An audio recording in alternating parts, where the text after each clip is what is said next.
Jadi suatu ketika Nabi Shallallahu Alaihi Wasallam tepat di bulan Ramadan, lebih tepat lagi di 10 akhir Ramadan, lebih tepat lagi di tanggal-tanggal ganjil bulan Ramadan di 10 akhir Ramadan. Bisa 21, bisa 23, bisa 25, bisa 27, bisa 29. Nabi Shallallahu Alaihi Wasallam sudah 1 bulan tahannut, beriktikaf di dalam gua yang disebut dengan Gua Hira.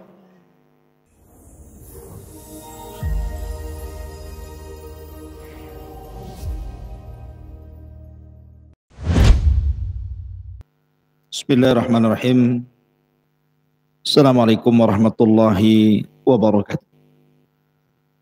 Alhamdulillah wassalatu wassalamu ala Rasulillah wa ala alihi wa sahbihi wa mawalah, wala hawla wala quwata illa billahi wa ba'du. Alhamdulillah, di malam hari ini kembali kita bisa duduk untuk bertalabul ilmi. Salawat dan salam kita hadiahkan kepada Rasul kita Nabi besar Muhammad sallallahu alaihi wasallam. Kita lanjutkan kajian kita, masih membahas surat Siratul Mustafa alaihi salatu wassalam, Muhammad ibn Abdullah. Sirah orang pilihan Nabi kita, Nabi besar Muhammad sallallahu alaihi wasallam. Dan kemarin kita sudah sampai kepada menceritakan pernikahan Nabi sallallahu alaihi wasallam dengan Sayyidatu Nisa'il Alamin, pemimpinnya para wanita kelak di sorga, Khadijah bintu Khuwailid radhiyallahu anha. Jadi setelah Nabi sallallahu alaihi wasallam menikah dengan Khadijah, maka seluruh kekayaan Khadijah diserahkan kepada Nabi sallallahu alaihi wasallam. Artinya betul-betul Khadijah melepaskan seluruh beban dunia dan fokus menjadi ibu rumah tangga bagi Nabi sallallahu alaihi wasallam dan tidak disibukkan dengan karirnya. Karena ketika itu Nabi sallallahu alaihi wasallam banyak dianugerahi keturunan. 4 dari wanita dan 2 dari laki-laki. Maksudnya dari rahim Khadijah. Pertama Zainab, yang kedua Ruqayyah, yang ketiga Ummu Kulthum, dan yang keempat Fatimah bintu Rasulullah sallallahu alaihi wasallam radhiyallahu anhunna. Kemudian anak laki-laki, yang pertama Qasim dan meninggal di waktu kecil. Kemudian yang kedua Abdullah atau disebut dengan At-Tayyib. Ada yang mengatakan 3 dari putra Khadijah, ada yang mengatakan 2. Tetapi semua anak laki-laki Rasul meninggal di waktu bayi. Sampai pun ketika kelahiran Ibrahim putra Maryah Qibtiyah pun tidak sampai 2 tahun usianya sudah meninggal. Artinya tidak ada yang hidup dari turunan Rasul yang laki-laki. Semua yang hidup itu perempuan, dan Rasul menyaksikan pernikahan mereka.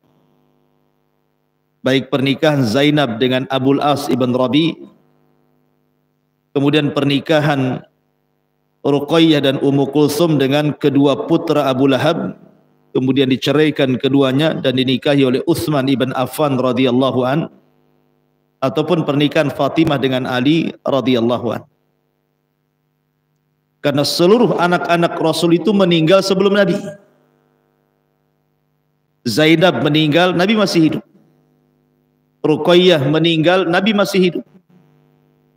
Kemudian juga Ummu Kulthum meninggal, Nabi juga masih hidup, kecuali Fatimah. Fatimah itu meninggal setelah Rasul meninggal 6 bulan setelahnya. Karena sudah dihabarkan saat detik wafatnya Rasul, kata Fatimah, Rasul membisikkan kepadaku bahwa aku orang pertama yang akan menyusul dia dari keluarganya. Makanya sepeninggal Rasul 6 bulan setelahnya Fatimah meninggal. Artinya semua putra Rasul meninggal sejak kecil, tapi anak perempuannya meninggal ketika sudah berumah tangga semuanya. Masyarul muslimin yang dimuliakan Allah Azza wa Jalla, sebab inilah maka Khadijah betul-betul menjadi ibu rumah tangga karena anak-anaknya banyak. Dia harus mengurus anak-anaknya, dan seluruh kekayaan Khadijah dan bisnisnya betul-betul diserahkan kepada Rasul. Jadi Rasul yang mengelola seluruh bisnis Khadijah. Karena percaya Khadijah menyerahkan harta kepada Rasul. Tidak tahu kalau posisi Rasul digantikan antum, nggak tahu Khadijah percaya atau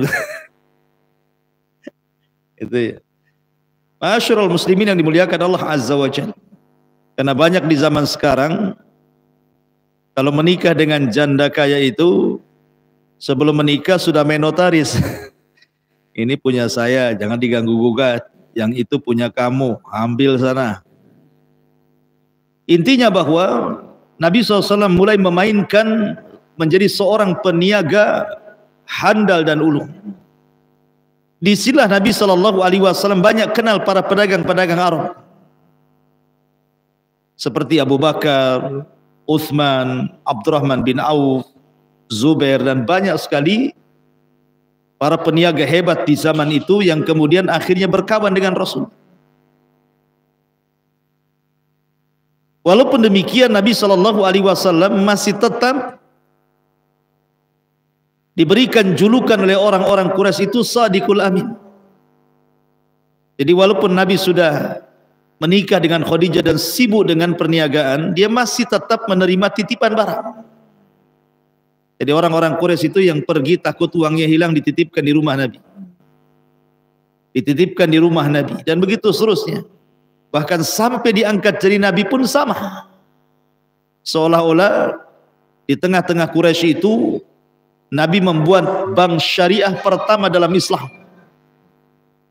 Tempat penitipan barang wada'ah. Ma'asyiral muslimin yang dimuliakan Allah Azza wa Jalla. Sampai ketika usianya mendekati 40 tahun, 37 tahun kurang lebih seperti itu, Nabi SAW mulai bosan. Bosan dengan dunia, bosan dengan berniaga. Karena melihat orang-orang Quraisy itu semakin hari semakin bejat. Semakin hari semakin buruk kondisinya. Tradisi-tradisi jahiliyah itu makin menyebar merajalela. Mulai dari penyembahan kepada berhala, minum khamr, perzinahan, perjudian, dan yang semacamnya. Maka fitrah Nabi SAW menolak. Dari situ Nabi SAW yuhibbu tahannut, mulai suka menyendiri. Terkadang dia pergi ke Muzdalifah 1 bulan, terkadang dia pergi ke Mina, terkadang dia pergi ke tempat-tempat untuk tafakkur. Sampai ketika usianya di usia 39 tahun 6 bulan, 39 tahun 6 bulan, disitulah Nabi SAW dikejutkan dengan mimpi kafalaki subhi. Mimpinya itu seperti falak subuh. Apa maksudnya? Artinya selama 6 bulan sebelum Rasul diangkat jadi Nabi itu selalu mimpi malamnya. Anehnya malamnya mimpi, besoknya kenyataan mimpinya. Setiap beliau mimpi mesti terjadi mimpinya. Persis seperti yang dimimpi kejadiannya. Makanya seperti falak subuh. Dan begitulah para nabi. Terkadang boleh dengan mimpi. Seperti Yusuf dalam penjara mentakwilkan mimpi. Ibrahim alaihi salatu wassalam juga ketika mendapatkan perintah untuk menyembelih Ismail pun dimulai dengan mimpi. dan mengatakan kepada Ismail, ya bunai inni ara fil manami anni adzbahuka fanzur madza tara. Wahai anakku, semalam aku bermimpi aku menyembelih kamu, bagaimana pendapatmu? Dan mimpinya para nabi adalah perintah Allah dan wahyu. Jadi Nabi SAW sebelum diangkat menjadi Nabi dan Rasul dimulai dengan mimpi dulu, asik mimpi saja malamnya. Tapi anehnya mimpinya menjadi sebuah kenyataan. Malam mimpi, besoknya terjadi. Malamnya mimpi, besoknya terjadi. Dan itu selama 6 bulan. Ketika genap usianya di 40 tahun, maka Nabi SAW bermimpi.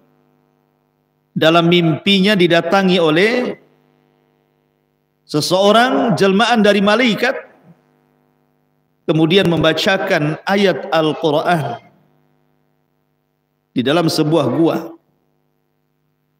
Maka rupanya mimpi ini menjadi sebuah kenyataan. Tepat di usia 40 tahun Allah Subhanahu wa taala memberikan nikmat kepada Rasul, nikmat yang sangat besar. Nikmatun nubuwwati war risalah, nikmatun nubuwwati war risalati. Nikmat kenabian dan nikmat risalah. Jadi ketika Nabi SAW di usia 40 tahun, kenapa Allah pilih 40 tahun? Karena usia 40 tahun itu usia lagi matang-matangnya. Makanya Allah mengatakan, falamma balagha arba'ina sanatan qala rabbi auzini an ashkura ni'mataka allati an'amtu 'alai wa 'ala walidayya. Biasanya orang kalau sudah usia 40 tahun itu matang otaknya. Secara emosi sudah stabil. Nikmat pun secara global sudah diberikan Allah. Karena biasa di usia 40 tahun itu sudah berumah tangga. Di usia 40 tahun sudah punya anak. Di usia 40 tahun biasanya sudah ada pekerjaan yang mapan. Di usia 40 tahun sudah bisa merendahkan emosi. Di usia 40 tahun bisa berpikir, bisa menimbang. Makanya kemudian usia ini ada rahasia.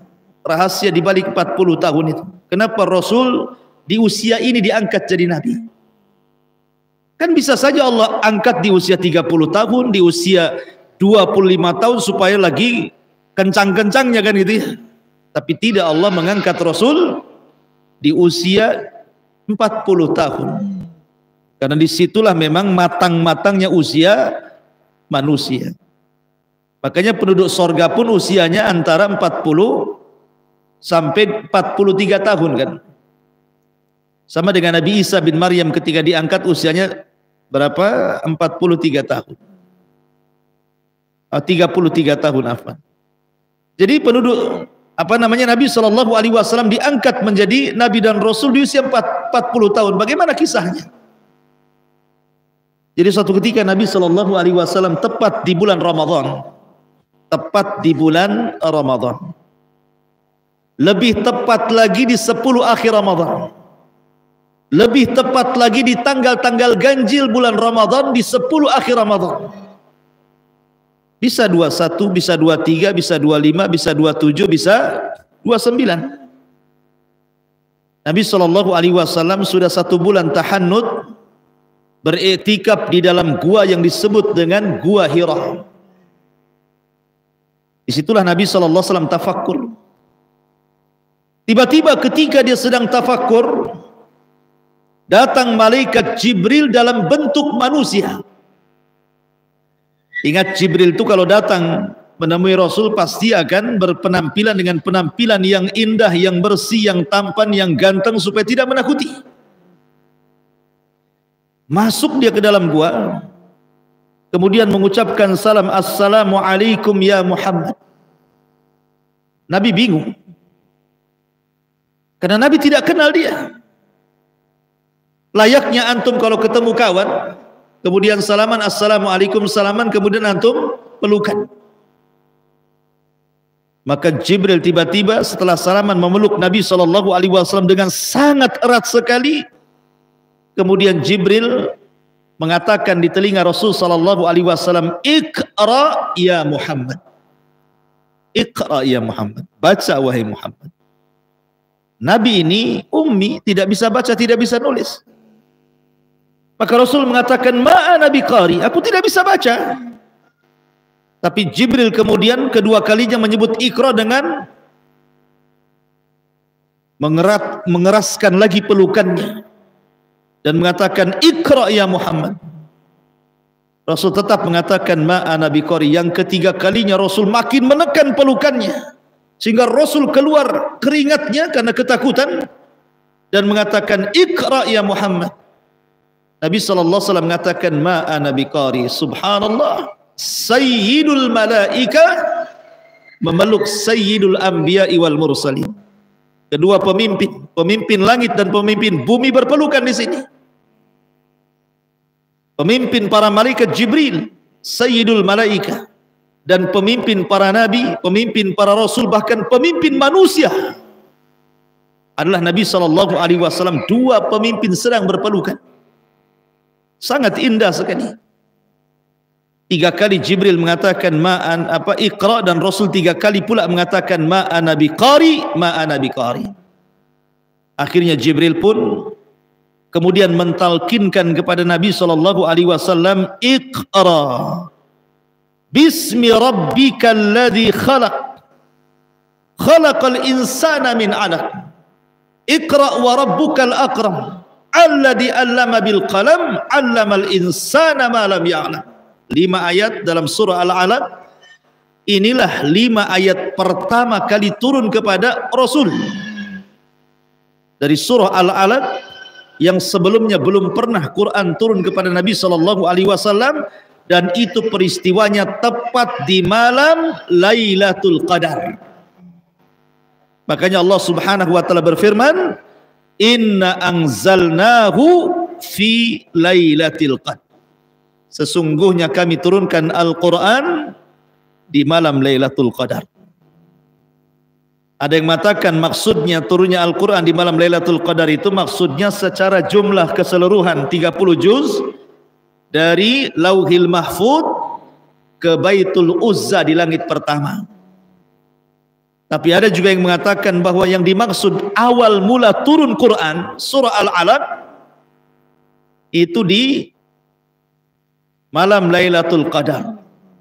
Adapun ayat-ayat yang lain ya disesuaikan dengan peristiwa dan kejadian. Tapi yang pertama kali turun kepada Rasul di malam Lailatul Qadar. Makanya Allah Subhanahu wa taala mengatakan, "Syahrul Ramadhan alladzi unzila fihil Qur'an." Bulan Ramadan itu bulan diturunkan Al-Qur'an, dan lebih khusus lagi malam Lailatul Qadar. Karena malam Lailatul Qadar itu malam Lailatun Mubarak, malam yang penuh dengan berkah. Ma'asyiral muslimin yang dimuliakan Allah Azza wa Jalla. Maka Nabi sallallahu alaihi wasallam ketika kemudian Jibril membacakan kalimat Iqra, Iqra bismi rabbikal ladzi khalaq, Rasul ikut-ikut membaca Iqra bismi rabbikal ladzi khalaq, khalaqal insana min 'alaq. Maka Rasul cepat-cepat mengikuti gerakan Jibril.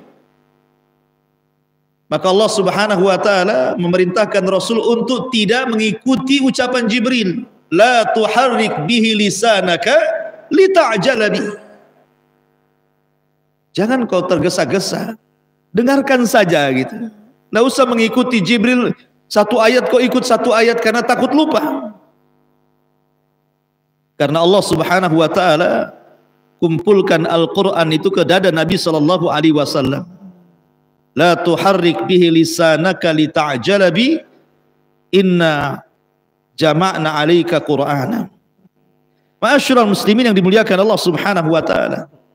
Setelah turun surah Al-Alaq 5 ayat pertama ini, resmilah Rasul diberikan SK dan didaulat menjadi seorang nabi. Nubbi'a bil Iqra wa ursila bil Mudaththir. Maka dia diangkat menjadi nabi dengan turunnya surah Iqra atau Al-Alaq. Setelah kejadian ini, Nabi sallallahu alaihi wasallam ketakutan manusiawi. Berada di dalam gua sendirian, tiba-tiba dikejutkan oleh seseorang, tiba-tiba kemudian mengajarkan surah Al-Alaq kepada Rasul dan memaksa untuk diikuti dan dibaca gitu ya. Maka Nabi SAW pulang dalam kondisi ketakutan. Dia datang kepada Khadijah bintu Khuwailid radhiyallahu anha. Kemudian mengatakan kepada Khadijah, "Ya Khadijah, ya Khadijah, zammiluni zammiluni." Wahai Khadijah, selimuti aku, wahai Khadijah, selimuti aku. Maka Khadijah pun kemudian menyelimuti Nabi SAW setelah peristiwa itu. Kemudian Khadijah memberikan ketenangan kepada Nabi SAW karena begini, coba kondisinya berada di atas ketinggian. Gua Hira itu kan di atas bukit, Mekah di bawah, dia di atas bukit. Dari gua itu nampak Mekah. Tidak ada orang, tiba-tiba muncul orang itu pergi dan datang dan pergi tidak diketahui. Tiba-tiba kemudian hilang begitu saja ya. Maka wajar Rasulullah SAW takut, sehingga kemudian berpikir apakah dia itu jin, ataukah dia malaikat, ataukah dia makhluk apa gitu ya. Wajar Nabi SAW takut jadinya ya. Akhirnya kemudian dia pun datang menemui Khadijah dengan menggigil untuk diselimuti. Khadijah ingin menenangkan Nabi SAW dan mengatakan, "Kalla wallah ma yuhzikallahu abada." Wahai suamiku, peristiwa ini jangan kau pikirkan. Ini bukan peristiwa yang akan menghinakan dirimu. Bahkan peristiwa ini demi Allah, Allah tidak mungkin menghinakan dirimu. Kamu ini orang baik. Innaka latasilur rahim, kamu orang yang menyambung silaturahim. Wa tahmilul kal, menanggung beban orang-orang. Wa taqsibul ma'dum, membantu orang yang kesusahan. Wa taqri dhaifa, membantu memuliakan tamu-tamu. Wa tu'inu ala nawabi'il haq, dan engkau senantiasa membela kebenaran. Engkau orang baik, tak mungkin kamu ini peristiwa ini menghinakan dirimu, wahai suamiku. Jadi Khadijah memberikan ketenangan kepada Rasul dengan cara menyelimuti Rasul, kemudian masuk dalam selimut, kemudian dihiburnya Nabi SAW sampai Rasul tenang. Cukup sampai di sini? Tidak. Khadijah ingin memastikan kepada Rasul peristiwa ini kepada saudaranya Waraqah ibn Naufal. Maka berangkatlah Khadijah dengan Nabi SAW menuju Waraqah ibn Naufal. Waraqah ibn Naufal ini seorang Hanif yang mengikuti ajaran Ibrahim alaihi salatu wassalam, dan dia masuk agama Nasrani dan memperdalam Nasrani, sehingga dia tahu, paham tentang kenasranian. La Khadijah membawa Rasul menghadap Waraqah untuk mengkonsultasikan peristiwa itu. Datanglah Nabi SAW kepada Waraqah ibn Naufal dan juga Khadijah. Kemudian mulailah bercerita tentang peristiwa ini. Rasul menceritakan kondisi mulai dari sering mimpi, kemudian mimpinya seperti falak subuh, kemudian sampai dia tahannut di gua, tiba-tiba datang orang kemudian membaca surah Iqra bismi rabbikal ladzi khalaq, khalaqal insana min 'alaq, Iqra wa rabbukal akram alladzi 'allama bil qalam 'allamal insana ma lam ya'lam. Ketika Rasul membaca 5 ayat surah Al-Alaq, tiba-tiba Waraqah ibn Naufal menangis. Kemudian Rasul mengatakan, "Kenapa saudaramu menangis, wahai Khadijah?" Kata Khadijah, "Biarkan saja, nanti dia akan mendatangkan dengan kabar yang telah terjadi dengan." Maka tiba-tiba kemudian Waraqah ibn Naufal mengatakan, "Wahai ibna ammi, wahai anak pamanku," maksudnya Khadijah. Ya. Sesungguhnya suamimu ini, maksudnya Nabi SAW, dia akan diangkat menjadi nabi. Dia akan diangkat menjadi nabi. Dan kelak kalau Allah Subhanahu wa taala sudah mengangkat dia jadi rasul, maka dia akan dikeluarkan oleh kaumnya. Nabi kaget. Ketika Waraqah mengatakan dia akan dikeluarkan dari kaumnya, Rasul langsung menyela-nyela. Awa mukhriji qaumi? Wahai Waraqah, apakah kaumku akan mengusir diriku padahal aku ini Ibnul Arab? Saya anak dari pemimpin Arab Abdul Muttalib. Kenapa saya dikeluarkan? Kenapa saya diusir gitu ya? Maka Waraqah mengatakan, ya Muhammad, apapun yang kau bawa, atau siapapun yang membawa apa yang kau bawa, kecuali pasti akan diusir, kecuali pasti akan dibunuh, kecuali pasti akan disakiti. Tetapi tenang, Allah subhanahu wa ta'ala akan menjagamu. Kata Waraqah, seandainya laitani akunu hayyan id yukhrijuka qaumuk, kalau seandainya aku masih hidup wahai Muhammad ketika kaum mengeluarkan kamu dari Mekah ini, apa kata Waraqah ibn Naufal? Tentu aku yang akan terdepan menjadi pembela dirimu. Dari sini menunjukkan bahwa Waraqah ibn Naufal beriman kepada Nabi SAW, karena dia berjanji kalau seandainya ketika Allah mengutus engkau menjadi Nabi dan Rasul dan kau mengeluarkan dirimu dari kaummu ini, maka saya akan membelamu. Menunjukkan Waraqah beriman dengan Nabi SAW. Sehingga ada khilaf para ulama tentang siapa yang beriman dari kalangan orang dewasa. Ada yang mengatakan Waraqah, ada yang mengatakan Abu Bakar Siddiq radhiyallahu anhu. Ma'asyiral muslimin yang dimuliakan Allah Azza wa Jalla. Maka dari sini Khadijah dan Rasul sallallahu alaihi wasallam mendapatkan maklumat dari Waraqah bahwa suaminya akan diangkat bukan hanya jadi nabi tapi jadi rasul. Maka hari pertama lewat setelah konsultasi kepada Waraqah, hari kedua, hari ketiga, 1 minggu, 1 bulan. Nabi sallallahu alaihi wasallam kemudian balik lagi ke gua, tidak tampak juga Jibril datang lagi. Bulan kedua tidak juga Jibril datang. Bulan ketiga Jibril tidak datang lagi. Bulan keempat, bulan kelima, sampai bulan keenam, 6 bulan setelahnya Nabi mulai sempit dadanya. Sehingga mungkin bahasa kita, betul tuh Waraqah ini cerita nih, nah, gitu loh bahasa kitanya. Jangan-jangan dia buat cerita saja kata. Karena Jibril cuma 1 kali, habis itu datang lagi. Sesak dada Nabi. Sampai ada dalam sebuah asar itu, saking sesaknya dada Nabi, Nabi sampai naik ke atas bukit dan hampir bunuh diri. Karena dia merasa, apakah saya ini gila? Apakah yang datang kepada saya ini jin? Apakah setan gitu ya? Karena nggak datang lagi 1 kali aja masalahnya. Tetapi riwayat asar tentang Rasul akan terjun dan bunuh diri, ya sebagian ulama juga ada yang mengkritik, tidak benar kisah itu. Tapi ada juga yang menetapkan karena ada asar.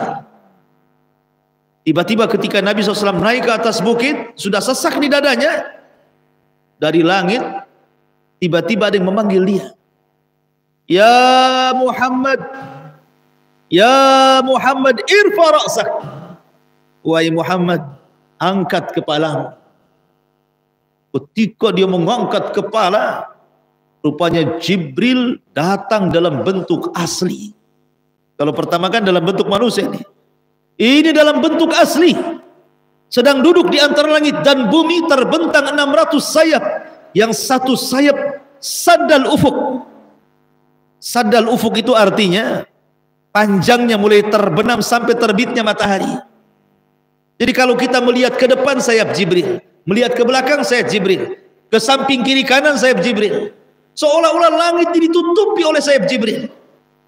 Dan tidak ada yang mengetahui tentunya kecuali Rasul. Yang diperlihatkan Jibril menampakkan dalam bentuk asli, memiliki 600 sayap dan sangat besar sekali, dan memanggil-manggil Nabi SAW. Sontak saja Rasul makin takut. Ketemu orang dalam gua saja sudah takut, macam mana pula ketemu Jibril dalam bentuk rupanya yang asli. Ibaratnya antum datang ke hutan Jabal Uhud sana, ketemu dinosaurus kan itu, apa enggak minggat? Tungganglah, jangan dinosaurus lah, ular sawah saja tuh udah ketakutan. Jangan ular sawah, ada orang yang takut kecoa, ikhwan. Ada kecoa terbang di rumah, takut ngambil sapu. Bukan kecoa yang diperang itu, listrik kena perang sama dia. sama gagang sapu saking takutnya. Ini yang ditampakkan makhluk besar. Lari Nabi SAW. Jibril terus memanggil-manggil. Ya. Masyarul muslimin yang dimuliakan, sampai akhirnya dia sampai di rumahnya, kemudian pintu tidak tertutup, langsung masuk ke kamar. Kemudian dia memanggil-manggil Khadijah, dathiruni ya Khadijah, dathiruni. Aina Khadijah, di mana Khadijah? Sambil menggigil ketakutan, kemudian mengambil selimut, masuk ke dalam selimut.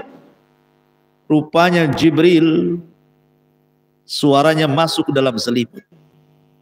Ya ayyuhal muddathir, qum fa'anzir, wa rabbaka fakabbir, wa thiyabaka fatahhir, wa rujza fahjur, wa la tamnun tastakthir, wa li rabbika fasbir.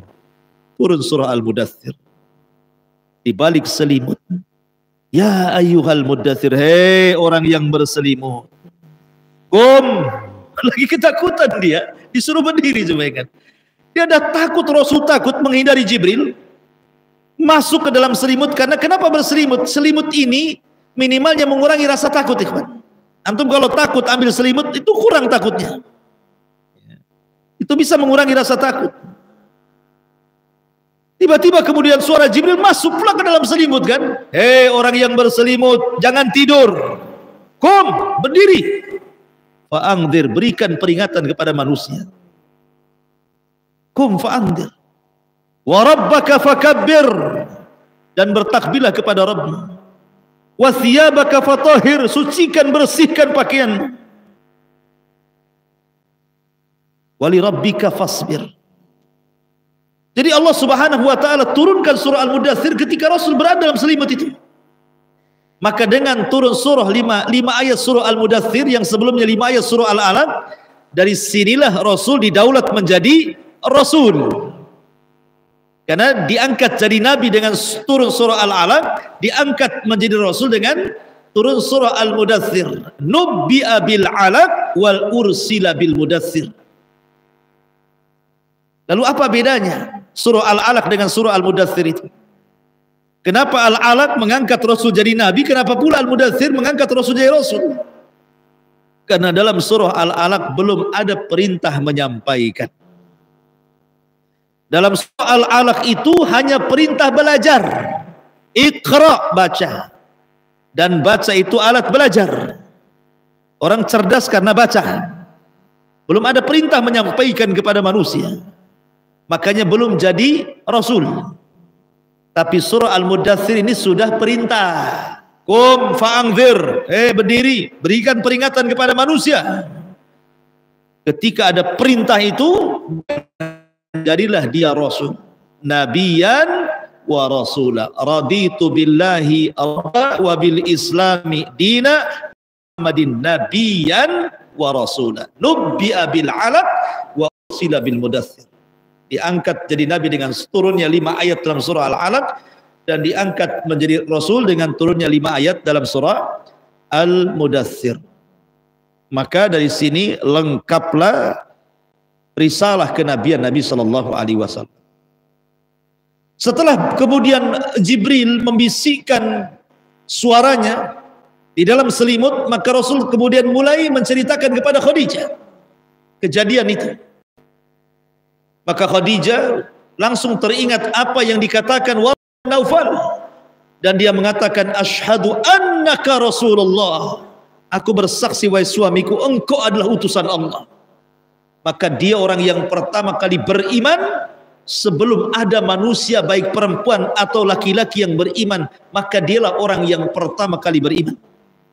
Dan itu disepakati oleh ulama sejarah. Kecuali ada beberapa dai di negeri kita mengatakan bahwa Khadijah itu Nasrani. Biarin sajalah. Ya. Maka kita katakan bahwa Khadijah Muslimah. Dia orang yang pertama kali masuk Islam dari semua laki-laki dan perempuan. Makanya ketika dari Khadijah, setelah meninggalnya Khadijah itu, maka Nabi SAW langsung teringat Khadijah menyembelih kambing, dibagi-bagikan ke kawan-kawannya. Aisyah cemburu. Aisyah radhiyallahu anha, ya Rasulullah, di depan mulu ada gadis cantik lagi. Sementara istrimu yang sudah meninggal itu sudah tua, sudah nggak ada, sudah mati, kok masih sebut-sebut dia juga katanya. Cemburu dia, hati-hati antum ya. Antum kalau pernah beristri, kemudian meninggal pula istri antum, jangan diaminkan. Kemudian setelah itu menikah lagi, jangan ceritakan kebaikan istri antum yang sudah meninggal ke istri yang kedua yang masih hidup. Itu mengundang cemburu. Nggak boleh. Mengundang cemburu, ikhwan. Karena terkadang ya kita harus juga memberikan perasaan yang baik juga ya. Lihat Aisyah saja cemburu. Makanya ada satu kisah. Ada seorang suami itu cinta sekali sama istrinya, cinta mati. Cinta mati. Allah takdirkan tidak punya anak. Kata istrinya, "Bang, nikah lagi lah, Bang." Kata suaminya, "Enggak mau. Abang ini tidak punya laki-laki lain kecuali hanya dirimu yang kusayang. Nggak ada lagi cinta sejati kecuali untuk. Sudah jangan cerita nikah lagi, nikah lagi." Akhirnya terus sudah lama bertahun-tahun tidak punya anak juga. Istrinya mendorong seperti ini nikah lagi, tapi suaminya jawabannya sama. Rupanya istrinya ini terkena penyakit kanker. Masuklah rumah sakit. Karena saking sayangnya dengan istrinya, sampai rela dia tidak bekerja. Dia tunggu istri di samping, istrinya di rumah sakit, dan pekerjaan dibawa ke rumah sakit, laptopnya dibawa ke rumah sakit. Saking tidak mau pisah dengan istrinya. Ketika itu istrinya mengatakan, "Bang, lihat kondisiku. Aku sudah sakit parah. Sebaiknya kau nikahlah sana." Bayangkan. Dalam detik-detik seperti itu suruh nikah. Apalagi ada vonis dokter, usiaku tidak sampai 1 bulan akan meninggal dunia. Saya ingin menyaksikan kau menikah lagi. Tapi memang cinta mati, tidak mau dia. Kalau antum ada rekomendasi dari istri seperti itu, tidak nunggu 2 hari 2 detik, langsung akan nikah. Masyarul muslimin yang dimuliakan Allah Azza wa Jalla. Akhirnya setelah betul-betul menghembuskan sesuai dengan prediksi dokter, hanya dalam beberapa minggu dia meninggal, meninggallah istrinya. Meninggal istri. Rupanya setelah beberapa hari datang pembantunya, memberikan hadiah kado dari istrinya sebelum wafatnya, dan isinya cermin. Kemudian setelah dibuka rupanya cermin biasa. Kemudian di balik cermin itu ada surat dan mengatakan, "Bang, boleh jadi abang menikah ketika saya masih hidup, abang takut saya cemburu. Sekarang istrimu loh sudah di kuburan, sudah di liang lahat, alam sudah berbeda. Apakah abang tidak mau nikah lagi? Mau cemburu sama siapa? Orang yang sudah dalam kuburan." Subhanallah kan. Akhirnya dia mengatakan dalam surat terakhirnya, "Tetapi kalau memang engkau sayang kepadaku, kalau Allah takdirkan dengan istrimu yang baru, kau dapat keturunan perempuan, berikanlah nama anak perempuanmu itu dengan namaku." Wah, ini cinta sejati nih. Kayak sinetron saja jadi. Ya kan? Tapi ini kan kisah nyata ya kawan. Masyarul muslimin yang dimuliakan Allah Azza wa Jalla. Intinya bahwa Aisyah cemburu. Kalau Nabi SAW kemudian selalu menceritakan Khadijah ini. Jadi kemudian Rasul memberikan alasan kenapa dia tidak bisa menghilangkan Khadijah di benaknya itu. Sini Aisyah, saya kasih tahu ya.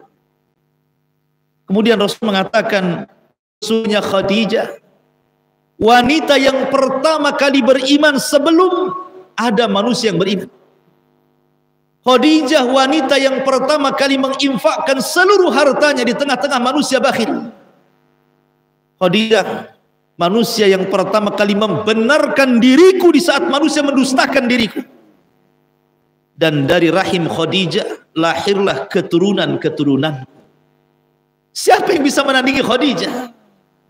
Dia orang yang pertama beriman, dia orang yang pertama kali membenarkan, dia orang yang pertama kali menyerahkan hartanya untuk dakwah, dan dari rahimnya lahirlah keturunanku.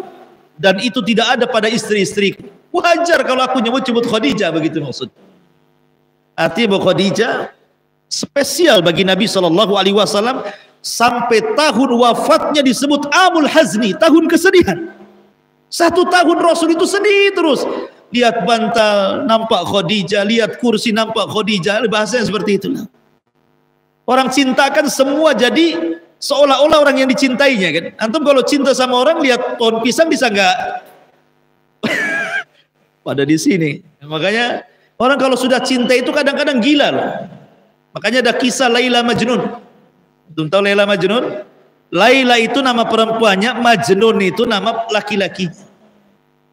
Majnun itu artinya edan, ya, itu gila, ya, itu sinting mungkin gitu. Sebut Majnun. Saking cintanya dengan Laila, jadi Majnun dia. Jadi gila dia. Senang banget Majnun ini. Kenapa? Karena namanya terukir di malam hari. Bahasa Arabnya malam apa? Lailun. Kekasihku ada. Datang di siang hari benci dia. Kenapa? Hilang kekasihnya. Itulah Majnun. Ya. Ketika dia suatu ketika berburu, lapar nih si Majnun nih, berburu, pengen makan. Akhirnya adalah dia binatang yang sedang lari dikejar sama dia. Rupanya seekor kijang. Kijang binatang, bukan kijang mobil. Susah diburu kijang mobil.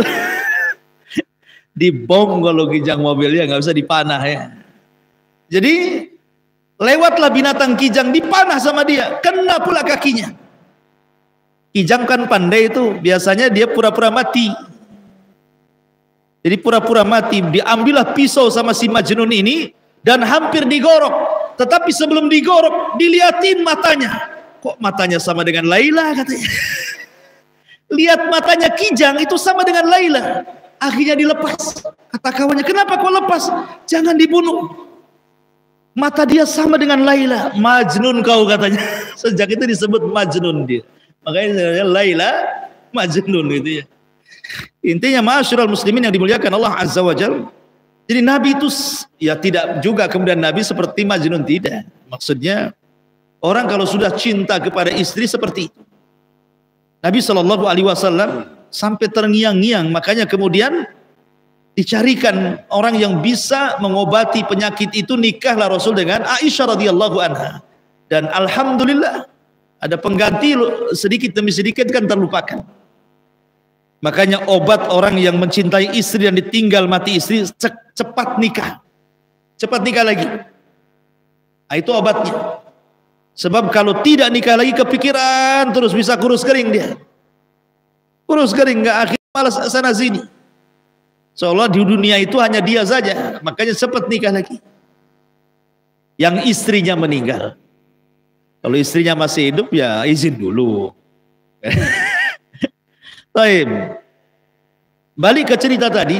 Jadi pertama yang beriman Khadijah bintu Khuwailid. Kemudian setelah itu kan Ali radhiyallahu anhu, itu kan satu atap dengan Rasul. Karena Rasul itu kan sudah lama dididik dan dibesarkan oleh pamannya Abu Thalib, maka jazaul ihsan ilal ihsan.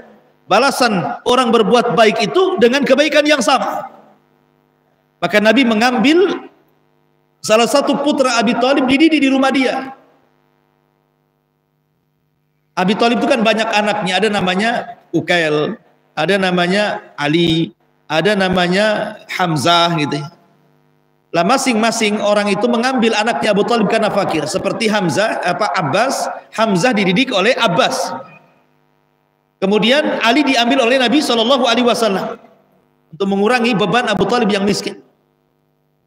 Lah ketika itu Ali usianya 10 tahun. Ketika melihat Khadijah beriman kepada Nabi SAW, ikut-ikut dia beriman dia. Aku pun bersyahadat, annaka Rasulullah, katanya. Engkau juga adalah utusan Allah Azza wa Jalla. Maka ini orang kedua yang beriman dari anak-anak. Di rumah itu ada budaknya Rasul yang dimerdekakan, namanya Zaid ibn Harithah. Zaid ibn Harithah ini sebenarnya hadiah dari Khadijah untuk Rasul. Kenapa? Karena melihat kesedihan dari Rasul ketika meninggal anak-anak laki-lakinya. Karena anak laki-laki, apalagi bagi orang-orang jahiliyah itu zaman dulu, anak emas. Tapi anak perempuan itu tidak suka, makanya orang-orang jahiliyah itu mengumur anak perempuan mereka hidup-hidup. Jadi kalau anak laki-laki lahir itu kebanggaan gitu ya. Makanya Rasul sedih. Melihat kesedihan itulah oleh Khadijah kemudian dicarikan anak laki-laki, ambil anak gitu ya. Dapatlah seorang budak, kemudian dimerdekakan, masih kecil Zaid ibn Harithah ini. Kemudian dihadiahkan kepada Rasul supaya menghilangkan kesedihan Rasul karena meninggalnya Qasim dengan Abdullah. Ada penggantinya Zaid kan itu ya, di rumahnya ini. Ketika Zaid sudah besar, sudah remaja, datang pula orang tuanya mau ngambil lagi. Waktu kecil-kecil diserahkan, sudah gede mau diambil gitu ya. Maka kata Rasul, terserah Zaid, kau mau milih aku atau dia. Kata orang tuanya, baliklah kau Zaid, kau akan terus jadi budak di situ katanya. Maka Zaid mengatakan, seandainya aku jadi budak di samping Rasul, lebih baik dibandingkan jadi orang merdeka di samping kalian katanya. Dari situ Rasul senang karena Zaid memilih Rasul. Tiba-tiba Rasul kemudian mengatakan, Zaid bukan Ibn Harithah lagi, Zaid ibn Muhammad. Langsung dinasabkan kepada dirinya.